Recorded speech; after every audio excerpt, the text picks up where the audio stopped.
ഓം ഹരിശ്രീ ഗണപതേ നമഃ. ഓം സീതാലക്ഷ്മണ ഭരത ശത്രുഘ്ന ഹനുമത് സമേത ശ്രീരാമചന്ദ്രസ്വാമിനേ നമഃ. എല്ലാ സുഹൃതികളായ സജ്ജനങ്ങൾക്കും എൻ്റെ വിനീത നമസ്കാരം. എൻ്റെ ഈ ചാനലിലേക്ക് എല്ലാവർക്കും സുസ്വാഗതം. രണ്ടാം ദിവസത്തെ കഥ തുടങ്ങുന്നതിന് മുമ്പ് ഇന്നലെ ചോദിച്ച ഒരു സംശയത്തിന് ഉത്തരം നൽകിയിട്ട് കഥ തുടരാമെന്ന് വിചാരിക്കുന്നു.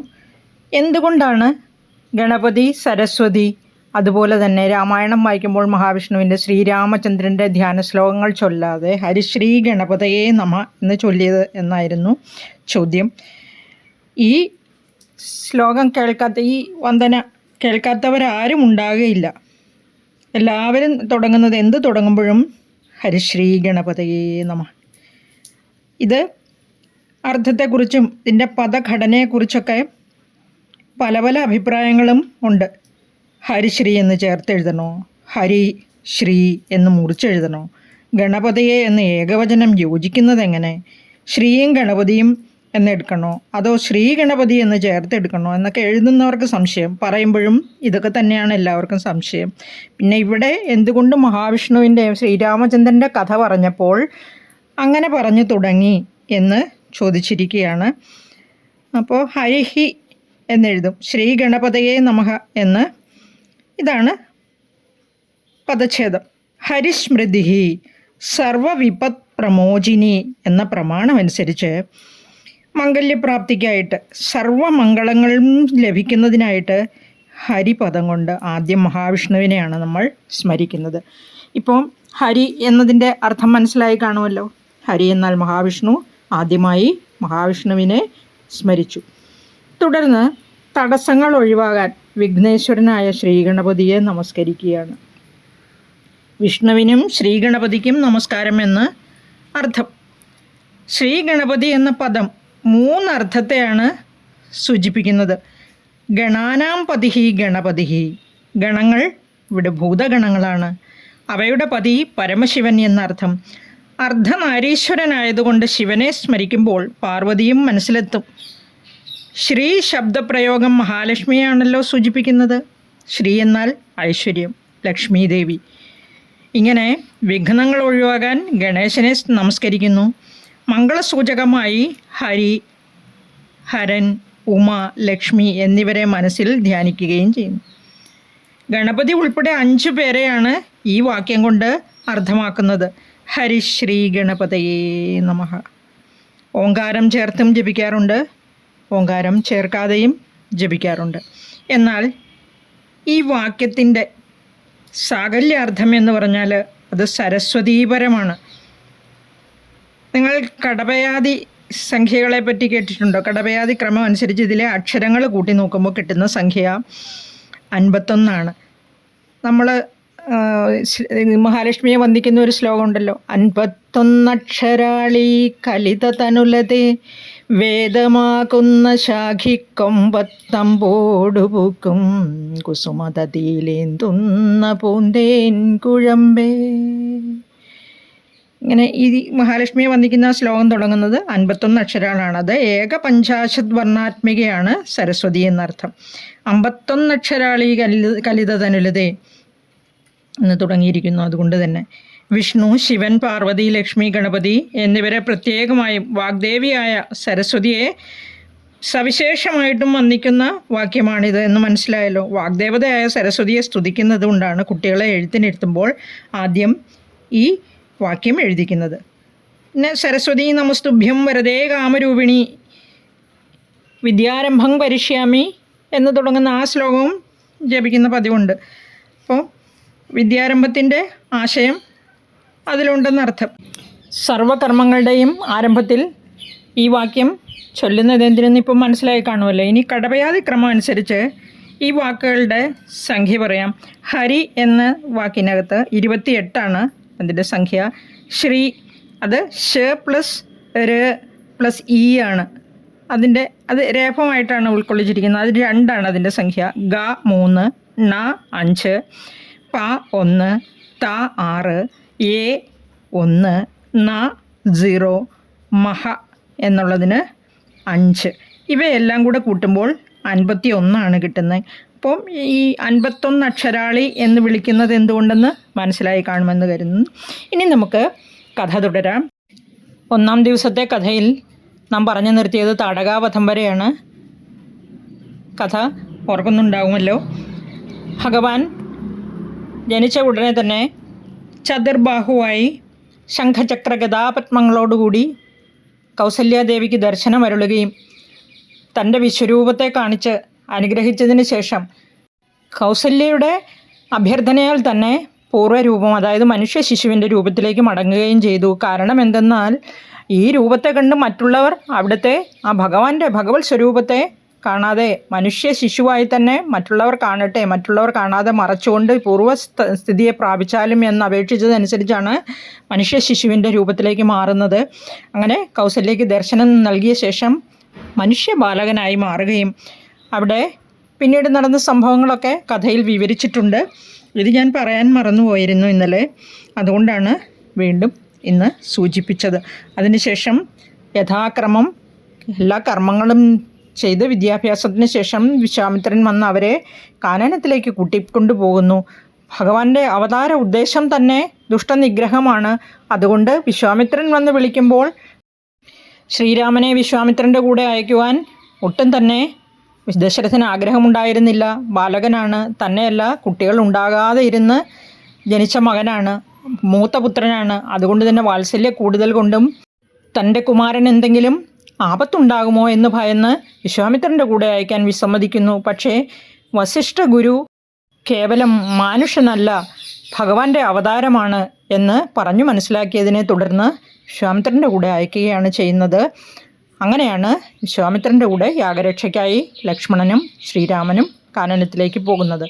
സ്വയംഭുവ മന്വന്തരത്തിൽ സുതപസ്സെന്ന പ്രജാപതി പൃശ്നി എന്ന തൻ്റെ പത്നിയോടുകൂടി ഭഗവത് സേവ ചെയ്ത് ഭഗവാനെ പ്രസന്നനാക്കി. അവരുടെ മുമ്പിൽ പ്രത്യക്ഷപ്പെട്ട ഭഗവാനോട് അവർ അദ്ദേഹത്തെ പോലെ, അതായത് ഭഗവാനെ പോലെ ഒരു മകൻ ഉണ്ടാകണമെന്ന് 3 പ്രാവശ്യം വരം ചോദിക്കുകയാണ്. മറ്റാരും ഭഗവാന് തുല്യനായിട്ടില്ലാത്തതിനാൽ തന്നെ ഭഗവാൻ അവരുടെ പുത്രനായി അവതരിക്കാമെന്ന് വാക്കു കൊടുക്കുന്നു. അങ്ങനെ സുതപസ്സിനും പൃശ്നിക്കും ജനിക്കുന്ന ആ പുത്രൻ്റെ പേര് പൃശ്നിഗർഭൻ എന്നായിരുന്നു. 3 പ്രാവശ്യം വരം ചോദിച്ചതിനാൽ 3 ജന്മത്തിൽ ഇങ്ങനെ അവതാരം എടുക്കേണ്ടി വന്നു ഭഗവാൻ മഹാവിഷ്ണുവിന്. 1-ാം ദിവസത്തെ കഥയിൽ ഞാൻ പറഞ്ഞിരുന്നു, സഗരൻ്റെ വംശപരമ്പരയിൽപ്പെട്ടതാണ് ശ്രീരാമൻ്റെ വംശവും, അതായത് ഇക്ഷ്വാകു വംശം എന്ന്. ഭഗീരഥൻ്റെ പുത്രനായിരുന്നു ശ്രുതൻ. അദ്ദേഹത്തിൻ്റെ പുത്രൻ നാഭൻ. നാഭൻ്റെ പുത്രൻ സിന്ധുദീപനായിരുന്നു. അദ്ദേഹത്തിൻ്റെ പുത്രനാണ് അയുധായുസ്. അദ്ദേഹത്തിൻ്റെ പുത്രൻ നളൻ്റെ മിത്രമായ ഋതുപർണ രാജാവായിരുന്നു. ഋതുപർണൻ അക്ഷഹൃദയ വിദ്യയെ നളൻ ഉപദേശിച്ചു കൊടുത്തതൊക്കെ നമുക്ക് ആ നളചരിതം കഥയിൽ വായിച്ചറിയാം. അദ്ദേഹത്തിൽ നിന്ന് പകരം അശ്വഹൃദയ വിദ്യയും അഭ്യസിക്കുന്നതായിട്ട് ഞാൻ പറഞ്ഞിട്ടുണ്ട്. ഋതുപർണ രാജാവിൻ്റെ പുത്രനാണ് സർവകാമൻ എന്നറിയപ്പെടുന്നത്. അദ്ദേഹത്തിൻ്റെ പുത്രൻ സുദാസൻ. സുദാസൻ്റെ പുത്രനാണ് സൗദാസൻ. സൗദാസ രാജാവിന് വേറെ 2 പേരുകൾ കൂടിയുണ്ട്, മിത്രസഹനെന്നും കൽമഷപാതനെന്നും. അദ്ദേഹത്തിൻ്റെ ഭാര്യയായിരുന്നു മദയന്തി. ദമയന്തി അല്ല, മദയന്തി. കർമ്മദോഷം കൊണ്ട് അവർക്ക് സത്പുത്രനോ, അതായത് പുത്രന്മാരേ ഉണ്ടായില്ല. അങ്ങനെ വസിഷ്ഠ ശാപം നിമിത്തം അദ്ദേഹം രക്ഷസായി മാറുകയാണ്. ഈ സൗദാസൻ വസിഷ്ഠ ശാപം ഏറ്റുവാങ്ങാനുള്ള കാരണം എന്താണെന്ന് ചോദിച്ചാൽ, ഒരു നാൾ നായാട്ടിനായിട്ട് വനത്തിലേക്ക് പോയപ്പോൾ സൗദാസൻ ഒരു രാക്ഷസനെ കൊല്ലുകയുണ്ടായി. ഇതിന് പകരം ചോദിക്കണമെന്ന് ആ രാക്ഷസൻ്റെ സഹോദരൻ തീരുമാനിക്കുകയാണ്. അവൻ വേഷം മാറി സൗദാസൻ്റെ കൂടെ കൂടി കൊട്ടാരത്തിലെ പാചകക്കാരനായിട്ട് താമസിച്ചു വന്നു. ഒരു ദിവസം അവൻ ഒരു മനുഷ്യനെ, അവിടുത്തെ ഒരു ജോലിക്കാരനെ തന്നെ കൊന്നിട്ട് ആരും അറിയാതെ അതിനെ പാചകം ചെയ്ത് സൗദാസൻ്റെ ഗുരുവായ വസിഷ്ഠന് നൽകി. വസിഷ്ഠ മുനി ഇത് കണ്ട് വളരെയധികം കോപിഷ്ഠനായി സൗദാസൻ രാക്ഷസനായി ഭവിക്കട്ടെ എന്ന് ശപിക്കുകയാണ്. ഇതാണ് ശാപകഥ. സത്യം മനസ്സിലാക്കി കഴിഞ്ഞപ്പോൾ വസിഷ്ഠന് തൻ്റെ ശാപം 12 വർഷത്തേക്ക് ചുരുക്കി. അതായത് പശ്ചാത്താപം പ്രായശ്ചിത്തമാണല്ലോ. നിരപരാധിയായ തന്നെ ശപിച്ചതിൽ പ്രതിഷേധിച്ച് സൗദാസൻ തിരികെ ശപിക്കാൻ ആരംഭിക്കുമ്പോൾ അദ്ദേഹത്തിൻ്റെ പത്നിയായ മദയന്തി അദ്ദേഹത്തെ തടയുകയും ആ പത്നിയുടെ വാക്കിനെ മാനിച്ചുകൊണ്ട് തന്നെ ശപിക്കാനായി എടുത്ത ജലം സ്വന്തം പാദങ്ങളിൽ തന്നെ ഒഴിക്കുകയാണ്. സൗദാസൻ രാക്ഷസനായി വനത്തിൽ കഴിയുന്ന കാലത്ത് വളരെ ദൂരം സഞ്ചരിച്ച് ഒരു വൃക്ഷത്തണലിൽ വിശ്രമിച്ചുകൊണ്ടിരുന്ന ബ്രാഹ്മണ ദമ്പതികളെ കാണുകയും അവർ പ്രേമസല്ലാപത്തിൽ മുഴുകിയിരിക്കുകയായിരുന്നു. അവരെ കണ്ടപ്പോൾ ഈ വിശന്നു വലഞ്ഞ അവൻ ഭക്ഷിക്കാനായി ബ്രാഹ്മണനെ പിടികൂടി. ഉടനെ തന്നെ വളരെ വിനയത്തോടുകൂടി കരഞ്ഞുകൊണ്ട് ബ്രാഹ്മണി ആ രാക്ഷസനായിട്ടിരിക്കുന്ന സൗദാസനോട് പറഞ്ഞു, ഭഗവൻ, അങ്ങ് നരഭോജിയായ രാക്ഷസനല്ല, മറിച്ച് ഇക്ഷ്വാകു വംശത്തിൽ പിറന്ന സൗദാസൻ എന്ന രാജാവാണ്. അവിടുത്തെ പത്നിയാകുന്നു മദയന്തി. അവിടുന്ന് ബ്രഹ്മഹത്യാപാപം ഏൽക്കാൻ ഇടയാകാതെ ഇദ്ദേഹത്തെ മോചിപ്പിക്കൂ എന്ന് അപേക്ഷിച്ചു. തുടർന്ന് ബ്രാഹ്മണി പറഞ്ഞു, ഈ ശരീരം എന്ന വസ്തു പുരുഷാർത്ഥങ്ങളെ സാധിക്കുന്നതിനുള്ള ഒരു ഉപാധി മാത്രമാണ്. ബ്രാഹ്മണനായ ഇദ്ദേഹത്തെ വധിക്കുന്നത് സർവ്വ പുരുഷാർത്ഥങ്ങളെയും ഇല്ലാതാക്കുന്നതിന് സമാനമാണ്. ഇദ്ദേഹം ജ്ഞാനം, തപസ്, വിനയം മുതലായ സദ്ഗുണങ്ങളോട് കൂടിയ ബ്രാഹ്മണനാണ്. ഇദ്ദേഹം നിത്യവും ജഗദീശ്വരനും സർവാത്മാവുമായ ശ്രീഹരിയെ പൂജിക്കുന്നവനാണ്. രാജർഷി ശ്രേഷ്ഠനായ അവിടുന്ന് ഈ ബ്രഹ്മർഷിയെ വധിക്കുന്നത് ഉത്തമമാണോ? അങ്ങനെ ചെയ്താൽ അത് പുത്രൻ പിതാവിനെ വധിക്കുന്നത് പോലെ അധർമ്മമായി തീരും. നിരപരാധിയും ബ്രാഹ്മണനുമായ ഇദ്ദേഹത്തെ വധിക്കുന്നത് ഗോവധം ചെയ്യുന്നതിന് തുല്യമായ പാപമാണ്. അവിടത്തേക്ക് വിശപ്പുണ്ടെങ്കിൽ അങ്ങ് എന്നെ ഭക്ഷിച്ചുകൊള്ളൂ. എൻ്റെ പതിയെ മോചിപ്പിച്ചാലും അദ്ദേഹമില്ലാതെ അരനിമിഷം പോലും ഞാൻ ഈ ഭൂമിയിൽ ജീവിച്ചിരിക്കില്ല എന്ന് പറഞ്ഞു. ബ്രാഹ്മണി ഇങ്ങനെ വിലപിച്ച് അപേക്ഷിച്ചിട്ടുകൂടി സൗദാസൻ ആ ബ്രാഹ്മണനെ പിടിച്ച് ഭക്ഷിക്കുകയാണ് ഉണ്ടായത്. അവർ രണ്ടുപേരും ഇണചേരുന്നതിനായി ആരംഭിക്കുമ്പോഴായിരുന്നുവല്ലോ സൗദാസൻ അവരെ പിടിച്ചത്. കാമാതുരനായിരുന്ന ആ ബ്രാഹ്മണനെ ഭക്ഷിച്ച് സൗദാസനെ ബ്രാഹ്മണി ശപിച്ചു.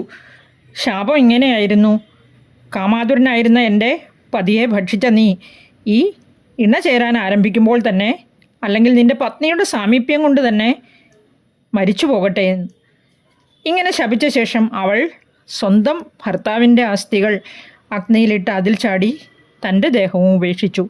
പിന്നീട് വർഷങ്ങൾ പലത് കഴിഞ്ഞു. 12 വർഷം കഴിഞ്ഞപ്പോൾ സൗദാസൻ ശാപമുക്തനായി കൊട്ടാരത്തിലേക്ക് പോയി. സംഭവിച്ചതെല്ലാം തൻ്റെ പത്നിയായ മദയന്തിയോട് പറയുകയും ചെയ്തു. ഒരു നാൾ മൈഥുനത്തിനൊരുങ്ങുന്ന സമയത്ത് ഈ ശാപത്തെക്കുറിച്ച് മദയന്തി ഭർത്താവിനെ ഓർമ്മിപ്പിക്കുകയാണ്. അങ്ങനെ തന്നെ അദ്ദേഹത്തെ അതിൽ നിന്ന് പിന്തിരിപ്പിക്കുകയും ചെയ്തു. പിന്നീട് രാജാവിൻ്റെ ആവശ്യപ്രകാരം വസിഷ്ഠൻ മദയന്തിയിൽ ഒരു പുത്രനെ ഉൽപ്പാദിപ്പിക്കുകയും 7 വർഷം കഴിഞ്ഞിട്ടും മദയന്തി പ്രസവിക്കാതിരുന്നപ്പോൾ വസിഷ്ഠൻ അവളുടെ ഗർഭത്തെ കല്ലുകൊണ്ട് ഉടച്ച് പുറത്തു ചാടിച്ചു എന്നാണ്. അങ്ങനെ ഉണ്ടായ പുത്രനായതുകൊണ്ട് അവനെ അശ്മകൻ എന്ന പേരിൽ വിളിക്കുന്നു. അശ്മകൻ്റെ പുത്രനായിരുന്നു മൂലകൻ. ശ്രീരാമൻ്റെ വംശപരമ്പരയാണ് ഞാൻ പറയുന്നത്.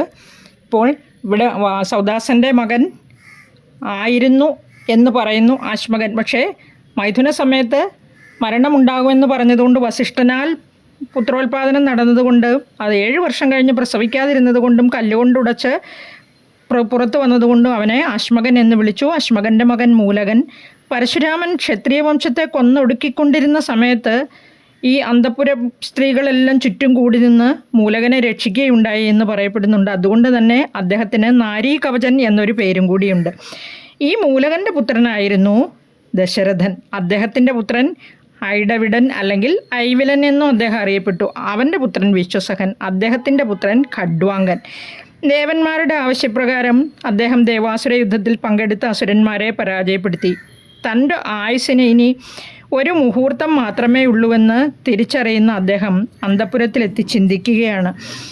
എൻ്റെ കുലദൈവമായിരിക്കുന്ന ബ്രാഹ്മണ വംശത്തേക്കാൾ പ്രാണൻ, പുത്രന്മാർ, ഭൂമി, ഭാര്യ, മോക്ഷം എന്നിവയൊന്നും എനിക്ക് പ്രിയങ്കരങ്ങളല്ല. അതായത് എല്ലാത്തിലും പ്രിയം തൻ്റെ വംശമാണെന്ന് അദ്ദേഹം വിചാരിക്കുന്നു. എൻ്റെ മനസ്സ് ആവൽ സമയത്തു കൂടി അധർമ്മത്തിൽ രമിക്കുന്നതല്ല. ഭഗവാനിൽ നിന്ന് അന്യമായിട്ട് ഒരു വസ്തുവും ഞാൻ കണ്ടിട്ടില്ല, ഞാൻ അനുഭവിക്കാൻ ആഗ്രഹിക്കുന്നില്ല. ത്രിലോകാധിപന്മാരായ ദേവന്മാർ അഭീഷ്ടവരത്തെ ചോദിക്കുവാൻ എന്നോട് ആവശ്യപ്പെട്ടു. സർവഭൂതങ്ങളെയും പരിപാലിക്കുന്ന ഭഗവാനെ ധ്യാനിച്ചുകൊണ്ടിരിക്കുന്ന ഞാൻ മറ്റൊന്നിനെയും ആഗ്രഹിക്കുന്നില്ല. ഇന്ദ്രിയങ്ങളെയും ബുദ്ധിയെയും നിയന്ത്രിക്കാൻ കഴിയാത്ത ദേവന്മാർ കൂടി അവരുടെ ഹൃദയത്തിൽ വസിക്കുന്ന ഭഗവാനെ അറിയുന്നില്ല. പിന്നെ മറ്റുള്ള സാധാരണ ജനങ്ങളുടെ കാര്യം പറയാനുണ്ടോ?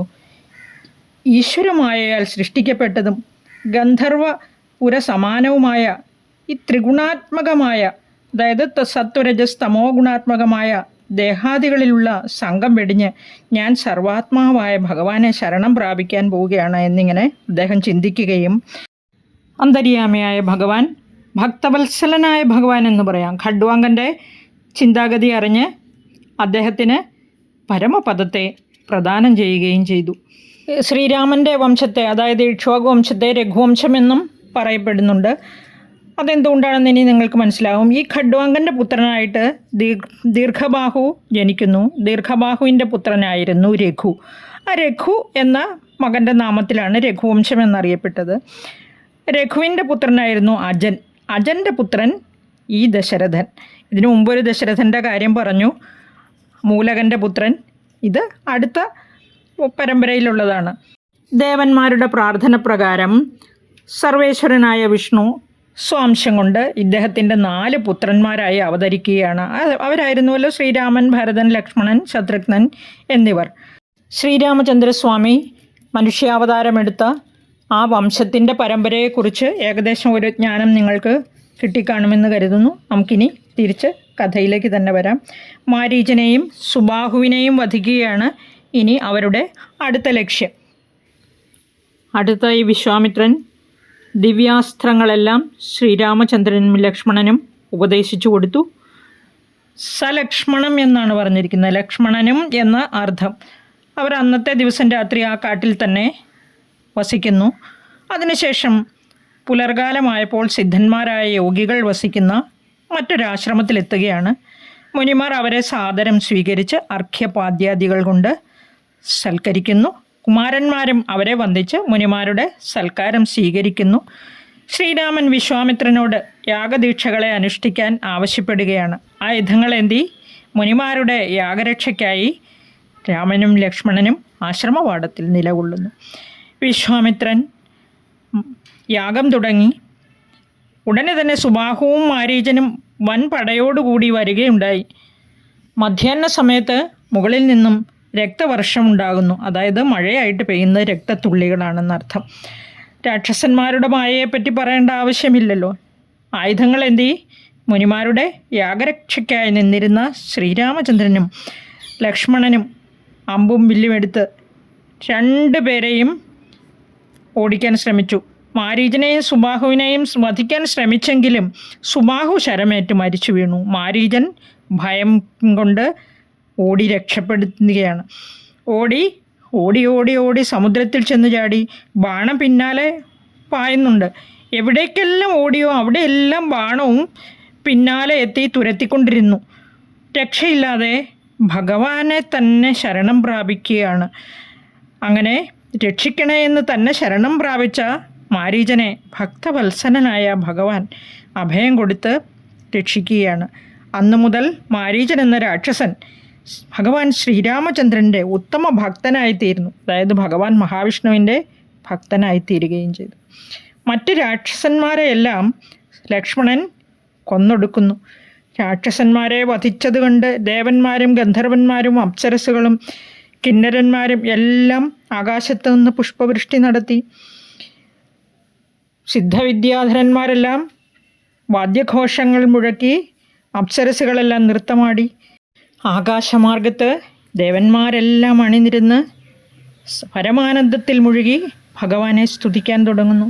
സന്തോഷാശ്രുക്കളോടുകൂടി വിശ്വാമിത്ര മഹർഷിയും കുമാരന്മാരെ ആലിംഗനം ചെയ്ത് അനുഗ്രഹിക്കുകയാണ്. അങ്ങനെ കഥാകഥനങ്ങളും ഇഷ്ടഭോജ്യങ്ങളുമൊക്കെയായി 3 ദിവസം വിശ്വാമിത്ര മഹർഷിയോടൊപ്പം താമസിച്ചതിന് ശേഷം 4-ാം ദിവസം അദ്ദേഹം കുമാരന്മാരെ അരികിൽ വിളിച്ചിട്ട് ഇങ്ങനെ പറഞ്ഞു: കുമാരന്മാരെ, നമുക്ക് വെറുതെ കളയാൻ ഒട്ടും സമയമില്ല. നമുക്ക് ജനക മഹാരാജാവിൻ്റെ യജ്ഞത്തിൽ പങ്കെടുക്കണം. അവിടെ വിദേഹ രാജ്യത്തിൽ മഹേശ്വരൻ്റെ ത്രയംബകം എന്ന വില്ലുണ്ട്. സത്വഗുണപ്രധാനമായ ആ ശ്രേഷ്ഠമായ വില്ല് രാജാക്കന്മാരാൽ ആദരിക്കപ്പെട്ട് പൂജിക്കപ്പെട്ട് അവിടെ വെച്ചിരിക്കുന്നു. രാജവംശത്തിൽ പിറന്ന ഭവാൻ ആ ധനുസ് കാണണം. ഇത് കേട്ട കുമാരന്മാർ ഉടൻ തന്നെ വിശ്വാമിത്ര മഹർഷിയോടുകൂടി അവിടേക്ക് പുറപ്പെടുകയാണ്. അവർ യാത്രാമധ്യേ ഗംഗാതീരത്തുള്ള ഗൗതമ മുനിയുടെ ആശ്രമത്തിൽ എത്തിച്ചേരുന്നു. വളരെ മനോമോഹനമായ ശാന്തഗംഭീരമായ പ്രദേശം. കണ്ണിന് കുളിർമ നൽകുന്ന പുഷ്പലതാദികൾ ഫലങ്ങളെ കൊണ്ട് നിറഞ്ഞ് കുനിഞ്ഞു നിൽക്കുന്ന വൃക്ഷങ്ങൾ. പക്ഷേ അവിടെ ജന്തുക്കളുടെ സാന്നിധ്യം ഉണ്ടായിരുന്നില്ല. ഇതിനെക്കുറിച്ച് കുമാരന്മാർ വിശ്വാമിത്ര മഹർഷിയോട് ചോദിക്കുന്നു. ഈ ആശ്രമം ആരുടേതെന്ന് ഞാൻ പറയാം, സശ്രദ്ധം ശ്രവിച്ചോളൂ. ദേവന്മാർ പോലും പൂജിച്ചു പോന്ന ഈ ദിവ്യാശ്രമം ഗൗതമ മഹർഷിയുടേതായിരുന്നു. അദ്ദേഹം അഹല്യ എന്ന തൻ്റെ പത്നിയോടൊത്ത് അനേകായിരം വർഷം ഇവിടെ തപസ്സനുഷ്ഠിച്ചു. പത്നിയായ അഹല്യ അപ്സരസുകളേക്കാൾ സുന്ദരിയായിരുന്നു. അവളുടെ സൗന്ദര്യത്തിൽ മോഹിതനായ ഇന്ദ്രൻ അവളെ ഏതു വിധേനയെങ്കിലും പ്രാപിക്കണമെന്ന് ശപഥം ചെയ്തു. ഒരു ദിവസം അർദ്ധരാത്രി കഴിഞ്ഞ സമയത്ത് കോഴിയായി കൂവി. കോഴി കൂവുന്ന സമയത്ത് എഴുന്നേൽക്കുന്ന മാമുനി അന്ന് കോഴി കൂവുന്ന ശബ്ദം കേട്ട് എഴുന്നേറ്റ് സന്ധ്യാവന്ദനത്തിനായി നദിക്കരയിലേക്ക് പുറപ്പെടുന്നു. ഇതേ സമയം മാമുനിയുടെ വേഷം ധരിച്ച ഇന്ദ്രൻ അഹല്യയെ പ്രാപിക്കുന്നു. നദിക്കരയിലെത്തിയ ഗൗതമ മഹർഷിയാകട്ടെ നക്ഷത്രങ്ങളെ നോക്കിയിട്ട് സമയമായിട്ടില്ല എന്ന് ബോധ്യമായി തിരികെ ആശ്രമത്തിലെത്തുമ്പോൾ അവിടെ തൻ്റെ വേഷം ധരിച്ചു നിൽക്കുന്ന ഇന്ദ്രനെ കാണുകയും തൻ്റെ മനക്കണ്ടുകൊണ്ട് തപശക്തി കൊണ്ട് കാര്യങ്ങളെല്ലാം ഗ്രഹിച്ച അദ്ദേഹം, ദുർവൃത്തയായ നീ ശിലയായി മാറി ആഹാരമില്ലാതെ വായു മാത്രം ഭക്ഷിച്ച് തപിച്ച് ഈ മണലിൽ കിടന്ന് മറ്റൊരു ജീവിക്കും കാണാനാവാതെ അനേകായിരം വർഷം ഇവിടെ ശയിക്കാൻ ഇടവരട്ടെ. ത്രേതായുഗത്തിൽ ശ്രീരാമചന്ദ്രൻ ഈ ഘോരവനത്തിൽ വരുമ്പോൾ അദ്ദേഹത്തിൻ്റെ പാദസ്പർശത്താൽ നിനക്ക് ശാപമോക്ഷം ലഭിക്കുമെന്ന് അനുഗ്രഹിച്ചിട്ട് അദ്ദേഹം ഹിമവത് സാനുക്കളിലേക്ക് തപസ്സനുഷ്ഠിക്കാനായി പോകുന്നു. ഇന്ദ്രനെ ശപിച്ചത് അദ്ദേഹത്തിന് വൃഷണങ്ങൾ ഇല്ലാതെയായി പോകട്ടെ എന്നായിരുന്നു. അതനുസരിച്ച് ശാപമേറ്റ ഉടൻ തന്നെ ഇന്ദ്രൻ്റെ വൃഷണങ്ങൾ രണ്ടും നിലത്ത് വീഴുകയും ദേവേന്ദ്രൻ വൃഷണങ്ങളില്ലാത്തവനായി തീരുകയും ചെയ്തു. അമൃതകുംഭത്തിനായി പാലാഴി മഥനം ചെയ്ത കഥ എല്ലാവർക്കും അറിയാമല്ലോ. പാലാഴി മഥനം ചെയ്യുന്ന വേളയിൽ മന്ദരപർവ്വതം കടലിലേക്ക് ആഴ്ന്നു പോവുകയും വിഷ്ണു കുർമ്മരൂപം ധരിച്ച് പർവ്വതത്തെ പുറത്തേറ്റി കടലിൽ കിടന്നതും പർവ്വതത്തിൻ്റെ മുകളിൽ കൈ ഉറപ്പിച്ച് ദേവന്മാരോടൊപ്പം വിഷ്ണു കടയാൻ കൂടിയതും എല്ലാം നാരായണീയത്തിൽ ഞാൻ വിസ്തരിച്ച് പറഞ്ഞിരുന്നു. 1000 വർഷം കടഞ്ഞപ്പോഴാണ് ആയുർവേദമയനും ധർമാത്മാവുമായ ധന്വന്തരി ദണ്ടും കമണ്ഡലവും ധരിച്ച് അമൃതകുംഭവുമായി ഉയർന്നു വന്നത്. അമൃതകുംഭം മാത്രമല്ല ലഭിച്ചത്, മറ്റനേകം വിശിഷ്ട വസ്തുക്കളും പാലാഴിയിൽ നിന്ന് ലഭിക്കുകയുണ്ടായി. അക്കൂട്ടത്തിൽ സുന്ദരികളായ അപ്സരസുകളും അവരുടെ കൂടെ തന്നെ എണ്ണിയാലൊടുങ്ങാത്ത കോടിക്കണക്കിന് യുവസുന്ദരിമാരായ പരിചാരികമാരും ഉണ്ടായിരുന്നു. അവരെ ആരെയും ദേവന്മാരോ അസുരന്മാരോ സ്വന്തമായി ഏറ്റെടുത്തില്ല. അതുകൊണ്ട് ഏകദേശം ഒരു പൊതു മുതലായിട്ടാണ് അവർ കാണപ്പെട്ടത്. അനന്തരം വരുണപുത്രിയായ വാരുണി വരനെ തേടി ഉയർന്നു വരികയാണ്. ദിതിയുടെ പുത്രന്മാർ അവളെ സ്വീകരിച്ചില്ല. പക്ഷേ അതിഥിയുടെ പുത്രന്മാർ അവളെ സ്വീകരിക്കുകയും ആ അതിഥിയുടെ പുത്രന്മാർ സ്വീകരിച്ച അവളിലുണ്ടായ സന്തതികളാണ് ആതിഥേയന്മാർ. ഈ വാരുണിയെ സ്വീകരിച്ചതുകൊണ്ട് തന്നെ ദേവന്മാർ ഹൃഷ്ടപുഷ്ടന്മാരായി തീരുകയാണ്. ഉച്ചൈശ്രവസ എന്ന അശ്വവും കൗസ്തുഭം എന്ന മണിയും പിന്നെ ഉത്തമമായ അമൃതും എല്ലാം ഉയർന്നു വന്നെങ്കിലും ഈ അമൃതിനു വേണ്ടി ദൈത്യന്മാരും ആതിഥേയന്മാരും, അതായത് ദേവന്മാരും അസുരന്മാരും തമ്മിൽ യുദ്ധമുണ്ടാകുന്നതൊക്കെ നമുക്കറിയാവുന്നതാണ്. അത് എങ്ങനെ പരിണമിച്ചുവെന്നും നമുക്കറിയാം. എല്ലാം ഒടിഞ്ഞു എന്ന മട്ടായി കഴിഞ്ഞപ്പോൾ വിഷ്ണു മയക്കുന്ന മായ കൊണ്ട് അമൃത അപഹരിച്ചു കൊണ്ടുപോയതെല്ലാം നമുക്കറിയാവുന്ന കഥകളാണ്. അതിനെ ഒന്നുകൂടെ പ്രതിപാദിക്കണമെന്ന് തോന്നുന്നില്ല. എന്തായാലും ദേവന്മാരും അസുരന്മാരും, അതായത് ദൈത്യരും ആതിഥേയരും തമ്മിൽ നടന്ന ഈ പെരുമ്പോരിൽ ആതിഥേയന്മാർ ദൈത്യരെ കൊന്നൊടുക്കി. ദൈത്യരെന്ന് പറഞ്ഞാൽ നമുക്കറിയാം ദിതിയുടെ മക്കൾ. സ്വന്തം മക്കളെല്ലാം ആതിഥേയന്മാരാൽ വധിക്കപ്പെട്ട് കഴിഞ്ഞപ്പോൾ ദിതി സ്വന്തം ഭർത്താവായ കശ്യപനോട് പറഞ്ഞു, ഭഗവൻ അങ്ങയുടെ മക്കളാൽ എൻ്റെ പുത്രന്മാർ കൊല്ലപ്പെട്ടു. ഇന്ദ്രനെ കൊല്ലാൻ കഴിയുന്ന ഒരു പുത്രൻ എനിക്കുണ്ടാവണം. അതിനായി അങ്ങ് എന്നെ അനുഗ്രഹിച്ചാലും കനിഞ്ഞാലും എന്ന് പറയുന്നു. ഇത് കേട്ട് കശ്യപൻ ദുഃഖിതയായ ദിതിയോട് പറയുകയാണ്, അങ്ങനെ ആവട്ടെ, നിനക്ക് മംഗളം ഭവിക്കട്ടെ. തപോധനയായ നീ ശുദ്ധയായി ഭവിച്ചാലും 1000 ആണ്ട് തികച്ച നീ ശുദ്ധയായി വ്രതം അനുഷ്ഠിച്ച് വാണാൽ ഇന്ദ്രനെ കൊല്ലാൻ കഴിയുന്ന ഒരു പുത്രൻ നിനക്ക് പിറക്കും എന്ന് പറയുന്നു. അതനുസരിച്ച് പുത്രപ്രാപ്തിക്കായി ദിതി തപസ്സനുഷ്ഠിക്കാൻ തുടങ്ങി. 1000 വർഷം തികയാൻ 10 വർഷം ബാക്കി കിടക്കെ ദിതി സസന്തോഷം തന്നെ പരിചരിച്ചു കൊണ്ടിരുന്ന ഇന്ദ്രനോട് പറഞ്ഞു, എൻ്റെ തപസ്സിനി 10 വർഷം കൂടി ബാക്കിയുണ്ട്. അത് കഴിഞ്ഞാൽ നിനക്കൊരു അനുജനെ ലഭിക്കും. നിങ്ങൾ 2 പേരും കൂടി 3 ലോകങ്ങളും കീഴടക്കി വാഴും. ഇങ്ങനെ പറഞ്ഞ് ദിതി ഉച്ചനേരത്ത് ഉറങ്ങിപ്പോവുകയാണ്. കാൽക്കൽ തലയും തലയ്ക്കൽ കാലുമായി കിടക്കുന്ന അവൾ അശുദ്ധയെന്ന് കണ്ട് ഇന്ദ്രൻ ചിരിച്ച് സന്തോഷത്തോടെ ഇരുന്നു. എന്തുകൊണ്ടെന്നാൽ ഇന്ദ്രൻ ഈ ദിതിയെ പരിചരിക്കാൻ വന്നത് തന്നെ ആ ഗർഭത്തിലുള്ള ശിശുവിനെ ഇല്ലാതെയാക്കാൻ വേണ്ടിയിട്ടായിരുന്നു. ദിതി അശുദ്ധയായി കിടക്കുന്നത് കണ്ട് ഇന്ദ്രൻ ദിതിയുടെ ഗർഭത്തിനുള്ളിൽ പ്രവേശിച്ച് ഗർഭസ്ഥ ശിശുവിനെ 7ആയി കീറി മുറിക്കാൻ തുടങ്ങി. തൻ്റെ വജ്രായുധം ഉപയോഗിച്ച് മുറിക്കപ്പെട്ടപ്പോൾ ഗർഭം ഉറക്കെ നിലവിളിച്ചു. അപ്പോൾ ദിതി ഉണരുകയും ചെയ്തു. ഇന്ദ്രൻ ആ ഗർഭസ്ഥ ശിശുവിനോട് മാരുത മാരുത എന്ന് പറഞ്ഞു. കരയരുത് കരയരുത് എന്നാണ് ഇതിനർത്ഥം. ഇത് കേട്ട് കൊല്ലരുത് കൊല്ലരുത് എന്ന് പറഞ്ഞു ദിതി. മാതൃവാക്യത്തെ മാനിച്ച ഇന്ദ്രൻ പുറത്തു വരികയാണ്. ആ വജ്രപാണിയായ ഇന്ദ്രൻ തൊഴുകൈയോടെ ഇങ്ങനെ അറിയിച്ചു ദിതിയോട്, ദേവി, കാൽക്കൽ മുടിയുമായി ഭവതി അശുദ്ധയായി ഉറങ്ങി. ആ തക്കം നോക്കി ഞാൻ എന്നെ കൊല്ലാനിരുന്നവനെ 7ആക്കി നുറുക്കി. അവിടുന്ന് ക്ഷമിച്ചാലും എന്ന് പറഞ്ഞു. ഇങ്ങനെ ഗർഭം 7ആയിട്ട് മുറിച്ചപ്പോൾ അത്യന്തം ദുഃഖിതയായ ദിതി അജയനായ ഇന്ദ്രനോട് ഇങ്ങനെ പറയുകയാണ്, എൻ്റെ കുറ്റം കൊണ്ട് ഗർഭത്തെ നീ കീറി മുറിച്ചു. എൻ്റെ അശ്രദ്ധ കൊണ്ടാണല്ലോ ഇന്ദ്ര, അതിൽ നിൻ്റെ കുറ്റമില്ല, ഞാനാണ് കുറ്റക്കാരി. ഗർഭത്തെ നശിപ്പിച്ച നീ എനിക്കൊരു കാര്യം ചെയ്തു തരണം. അവർ 7 മരുത്തുക്കളുടെ സ്ഥാനപാലകന്മാരായി തീരാൻ അനുഗ്രഹിക്കണം. വനവാഹകരും ദിവ്യരൂപരുമായി എൻ്റെ മക്കൾ വാനിൽ വിചരിക്കട്ടെ. അവരെ മാരുതന്മാർ എന്ന് അങ്ങനെ അറിയപ്പെടുകയാണ്. അവർ ആ പേരിൽ വിഖ്യാതരാവട്ടെ എന്ന് പ്രാർത്ഥിക്കുന്നു. അങ്ങനെ അവരിൽ ഒരുവൻ ബ്രഹ്മലോകത്തിലും 2ാമൻ ഇന്ദ്രലോകത്തിലും 3ാമൻ ദിവ്യവായു എന്ന പേരിൽ പ്രസിദ്ധനാവട്ടെ. ബാക്കി 4 പേർ നിൻ്റെ നിയോഗമനുസരിച്ച് സഞ്ചരിക്കും. നിനക്ക് മംഗളം ഭവിക്കട്ടെ എന്ന് ഇന്ദ്രനെ വീണ്ടും അനുഗ്രഹിക്കുന്നു. കാലക്രമത്തിൽ അവരെല്ലാവരും നീ കൊടുത്ത ആ മാരുതന്മാരെന്ന പേരിൽ വിഖ്യാതരായി തീരട്ടെ എന്ന് പറയുകയാണ് ദിതി. ദിതിയുടെ വാക്ക് കേട്ട് ഇന്ദ്രൻ തൊഴുകൈയോടെ വീണ്ടും പറഞ്ഞു, അവിടുന്ന് അരുളിയതുപോലെ എല്ലാം സംഭവിക്കും. അവിടുത്തെ പുത്രന്മാർ ദേവരൂപികളായി സഞ്ചരിക്കും. അമ്മയും മകനും ഇങ്ങനെ ദൃഢനിശ്ചയം ചെയ്ത് ദേവലോകത്തേക്ക് മടങ്ങിപ്പോവുകയാണ്. ദിതിയുടെ ഗർഭപാത്രത്തിൽ പ്രവേശിച്ച് ആ ഗർഭസ്ഥ ശിശുവിനെ നശിപ്പിക്കാൻ ശ്രമിച്ചതുപോലെ തന്നെ ഗൗതമ മഹർഷിയുടെ തപസ് മുടക്കാൻ വേണ്ടിയായിരുന്നു ഈ ഇന്ദ്രൻ ഈ പ്രവൃത്തി ചെയ്തത്.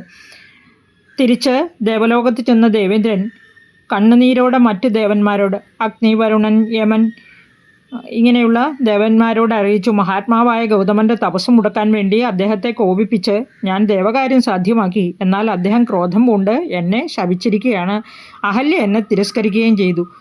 ശാപം കാരണം അദ്ദേഹത്തിൻ്റെ തപസ് ഞാൻ മുടക്കി. ദേവശ്രേഷ്ഠരായ നിങ്ങളെല്ലാവരും ചേർന്ന് ദേവകാര്യം സാധിച്ച എന്നെ സഫലനാക്കി തീർത്താലും എന്ന് പറഞ്ഞു. ഇന്ദ്രൻ്റെ വാക്യം കേട്ട് മരുത്തുക്കളോടൊത്ത് ദേവന്മാർ അഗ്നിയെ മുൻനടത്തി പിതൃദേവന്മാരോട് അറിയിക്കുകയാണ്, ഈ ആടിന് വൃഷണമുണ്ട്. ശക്രന് വൃഷണമില്ലാതായിരിക്കുകയാണ്. ശക്രൻ എന്നാൽ ഇന്ദ്രനാണെന്ന് അറിയാമല്ലോ അല്ലേ. ആടിൻ്റെ വൃഷണങ്ങളെടുത്ത് ഇന്ദ്രന് കൊടുക്കുക.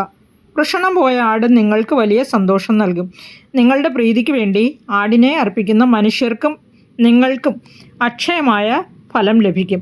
നമുക്കറിയാം ആടിനെ ബലിയർപ്പിക്കുന്ന പതിവുണ്ടായിരുന്നു അല്ലേ. അഗ്നിയുടെ ഈ വാക്യം കേട്ട് പിതൃദേവതകൾ ആടിൻ്റെ വൃഷണങ്ങൾ പറിച്ചെടുത്ത് ഇന്ദ്രനിൽ വച്ചു പിടിപ്പിച്ചു. അന്ന് തൊട്ട് പിതൃദേവതകൾ അഫലങ്ങളായ ആടുകളെ ഭക്ഷിക്കുകയും അതിനുള്ള ഫലം നൽകുകയും ചെയ്യുന്നുണ്ട്. രാമനോട് തുടർന്ന് വിശ്വാമിത്രൻ പറഞ്ഞു, ഗൗതമൻ്റെ തപഫലത്തിനാൽ അന്നു മുതൽ ഇന്ദ്രൻ മേഷവൃഷ്ണൻ എന്ന പേരിൽ അറിയപ്പെടാൻ തുടങ്ങി. അതിനാൽ ശ്രീരാമ, നീ വരൂ, പുണ്യകർമാവായ ഗൗതമൻ്റെ ആശ്രമത്തിൽ പ്രവേശിച്ച് അഹല്യാദേവിക്ക് മോക്ഷം നൽകിയാലും എന്ന് പറഞ്ഞു. ഇത് കേട്ട് രാമലക്ഷ്മണന്മാർ വിശ്വാമിത്രൻ്റെ പുറകെ ആശ്രമത്തിൽ പ്രവേശിച്ചു. മനുഷ്യരാലും ദേവന്മാരാലും അസുരന്മാരാലും മറ്റ് ജീവികളാലും കാണപ്പെടാതെ അദൃശ്യയായി കിടന്ന അഹല്യയെ അവർ കാണുന്നു. ഗൗതമശാപത്താൽ രാമദർശനം വരെ അവൾ 3 ലോകവാസികൾക്കും അദൃശ്യയായിരുന്നുവല്ലോ. അപ്പോൾ അങ്ങനെ ശ്രീരാമപാദസ്പർശത്താൽ അഹല്യയ്ക്ക് മോക്ഷം കൊടുക്കുന്നു. അവൾ എഴുന്നേറ്റ് ശ്രീരാമപാദങ്ങൾ വണങ്ങി അദ്ദേഹത്തെ സ്തുതിക്കുന്നു. ഇങ്ങനെ ഗൗതമവാക്യം ഓർത്ത് അവൾ അവരെ സ്വീകരിക്കുന്നു. ശ്രദ്ധയോടെ അർഘ്യപാദ്യങ്ങൾ നൽകി സ്വീകരിക്കുന്നു. രാമൻ അവയെല്ലാം സ്വീകരിച്ച് സന്തോഷത്തോടുകൂടി അഹല്യയ്ക്ക് മോക്ഷം കൊടുക്കുന്നു. എല്ലാവരും ത്രയംബകം വില്ലൊടിക്കാൻ പോകുന്ന വഴിയാണ്. ഗൗതമ ആശ്രമം വരെ എത്തി. ബാക്കി കഥാഭാഗം അടുത്ത വീഡിയോയിലൂടെ കേൾക്കാം. എല്ലാവർക്കും നന്ദി, നമസ്കാരം, ശുഭദിനം നേരുന്നു.